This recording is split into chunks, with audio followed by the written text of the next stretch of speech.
মেয়েদের জীবনটা অনেক দুঃখের। মেয়েদের নিয়ে না কোনো স্বপ্ন রচনা করা যায় না, অন্তত মেয়ে সন্তানকে নিয়ে না।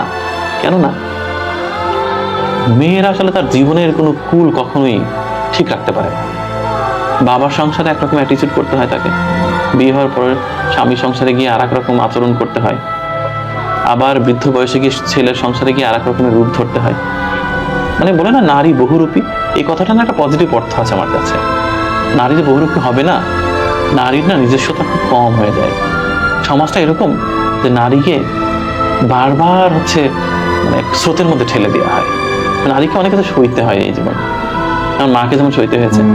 তো নারীর জীবনটা আসলে খুব বেশি যে স্মুথ এরকম বলা যাবে না। প্রতিটা নারীর জীবনেই খুব যন্ত্রণা, মানে এক একটা স্টেজে এক এক রকমের যন্ত্রণা।